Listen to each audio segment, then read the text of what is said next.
Social democratic party of ಇಂಡಿಯಾದ ಮಂಗಳೂರು ದಕ್ಷಿಣ ವಿಧಾನಸಭಾ ಕ್ಷೇತ್ರ ಸಮಿತಿಯ ವತಿಯಿಂದ ಕಾಟಿಪಳ್ಳದ ಅಮಾಯಕ ಯುವಕ ಜಲೀಲ್ ಹತ್ಯೆಯನ್ನು ಖಂಡಿಸಿ ಮತ್ತು ಕೊಲೆಯ ಸೂತ್ರಧಾರಿಗಳನ್ನು ಬಂಧಿಸಲು ಆಗ್ರಹಿಸಿ ಮಂಗಳೂರಿನ ಮಿನಿ ವಿಧಾನಸೌಧದ ಮುಂಭಾಗದಲ್ಲಿ ಬೃಹತ್ ಪ್ರತಿಭಟನೆ ಹಾಗೂ ಹಕ್ಕೊತ್ತಾಯ ಸಭೆ ನಡೆಯಿತು. ಸಂಘ ಪರಿವಾರದ ಪ್ರೇರೇಪಿತ ಗೂಂಡಾಗಳು ರಾಜಕೀಯ ಆಶ್ರಯವನ್ನು ಪಡೆದುಕೊಂಡು ಅಮಾಯಕ ಮುಸ್ಲಿಂ ಮಾಲಕತ್ವದ ಅಂಗಡಿಗಳಿಗೆ ನುಗ್ಗಿ ಬಸ್ಸಿನಲ್ಲಿ ಸಂಚರಿಸುವ ಯುವಕರ ಮೇಲೆ ಹಲ್ಲೆ ನಡೆಸುವಂತಹ ಘಟನೆಗಳು ಹೆಚ್ಚಾಗ್ತಾ ಇದೆ. ಇದು ಬುದ್ಧಿವಂತರ ಜಿಲ್ಲೆ ಎಂದು ಹೇಳಲಾಗ್ತಾ ಇದೆ. ಆದರೆ ಇಲ್ಲಿ ಉತ್ತರ ಪ್ರದೇಶದ ಗೂಂಡಾ ಸಂಸ್ಕೃತಿಯನ್ನ ಸಂಘ ಪರಿವಾರದವರು ಹೇರ್ತಾ ಇದ್ದಾರೆ. ಕಳೆದ ಕೆಲವು ತಿಂಗಳುಗಳಿಂದ ಇಲ್ಲಿ ಅನೈತಿಕ ಪೊಲೀಸ್ಗಿರಿ ನಡೀತಾ ಇದೆ. ಪೊಲೀಸರು ಮೌನವಾಗಿದ್ದಾರೆ.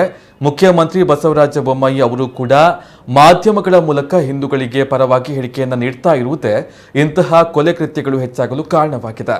ನಾವು ಎಂದೆಂದಿಗೂ ಸಂಘ ಪರಿವಾರದ ಹಿಂದೂ ಪ್ರೇರೇಪಿತ ಗೂಂಡಾಗಳಿಗೆ ಜಗ್ಗಲ್ಲ ಎಂದು ಎಸ್ಡಿಪಿಐ ಪಕ್ಷದ ಮುಖಂಡರು ಹೇಳಿದರು. ಪ್ರತಿಭಟನೆಯಲ್ಲಿ ರಿಯಾಜ್ ಪರಂಗಿಪೇಟೆ, ಭಾಸ್ಕರ್ ಪ್ರಸಾದ್, ಅನ್ವರ್ ಸಾದತ್ ಬಜತ್ತೂರು, ಅಶ್ರಫ್ ಮಾಚಾರ್, ಜನಾಬ್ ಇಲಿಯಾಸ್ ಅಹಮದ್ ತುಂಬೆ ಸೇರಿದಂತೆ ಹಲವು ಮಂದಿ ಉಪಸ್ಥಿತರಿದ್ದರು.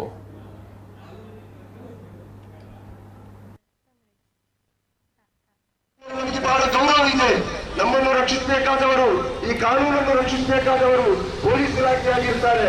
ನೀವು ಈ ದೇಶದ ಸಂವಿಧಾನವನ್ನು ರಕ್ಷಿಸ್ತೇನೆ. ಇಲ್ಲಿನ ಎಲ್ಲ ಜನಾಂಗದ ಜನಗಳಿಗೂ ಕೂಡ ಯಾವುದೇ ರಾಗ, ದ್ವೇಷ, ಅಸೂಯೆ ಇಲ್ಲದೆ ನಾನು ಕಾನೂನಾತ್ಮಕವಾಗಿ ಅವರ ಹಕ್ಕುಗಳನ್ನು ಸಂರಕ್ಷಿಸುತ್ತೇನೆ ಅಂತ ಹೇಳಿಕೊಂಡು ಮಾನ್ಯ ರಾಜ್ಯಪಾಲರಿಂದ ಪ್ರಮಾಣ ವಚನ ಹೇಳಿಸಿಕೊಂಡಂತಹ ಒಬ್ಬ ಮುಖ್ಯಮಂತ್ರಿ, ಜವಾಬ್ದಾರಿಯುತ ಸ್ಥಾನದಲ್ಲಿರಬೇಕಾದಂತಹ ಒಬ್ಬ ವ್ಯಕ್ತಿ, ಕರ್ನಾಟಕದ 6.5 ಕೋಟಿ ಜನತೆಗೆ ನ್ಯಾಯ ನೀಡಬೇಕಾದಂತಹ, ಕಾನೂನು ಕೊಡಬೇಕಾದಂತಹ, ಗೌರವ ಕೊಡಬೇಕಾದಂತಹ, ಅವರ ಬದುಕಿನ ಹಕ್ಕುಗಳನ್ನು ರಕ್ಷಿಸಬೇಕಾದಂತಹ ಜವಾಬ್ದಾರಿ ಇರುವಂತಹ ಒಬ್ಬ ವ್ಯಕ್ತಿ ಮಂಗಳೂರಿನಂತಹ ಕೋಮು ಸೂಕ್ಷ್ಮ ಪ್ರದೇಶಗಳಿಗೆ ಬಂದು ಇಲ್ಲಿ ಗೂಂಡಾಗಳಿಗೆ ಪ್ರೇರಣೆ ಆಗುವಂತಹ ರೀತಿಯ ಮಾತನ್ನು ಹೇಳಿ ಹೋಗಿದ್ದಾರೆ. ಅವತ್ತಿನಿಂದ ಆರಂಭಗೊಂಡಂತಹ ಈ ಗೂಂಡಾಗಳ ಪ್ರಕ್ರಿಯೆಗಳು ಎಕ್ಕಿಲ್ಲದೆ ದಿನಪ್ರತಿ ಈ ಜಿಲ್ಲೆಯಲ್ಲಿ ನಡೆಯುತ್ತಾ ಇದೆ. ಯಾಕೆಂತ ಹೇಳಿದ್ರೆ ಇಲ್ಲಿನ ಕಾನೂನನ್ನು ರಕ್ಷಿಸಬೇಕಾದಂತಹ ಮುಖ್ಯಮಂತ್ರಿಗಳೇ ನಮಗೆ ಅಧಿಕೃತವಾದ ಸರ್ಟಿಫಿಕೇಟ್ ಅನ್ನು ಕೊಟ್ಟು ಹೋಗಿದ್ದಾರೆ.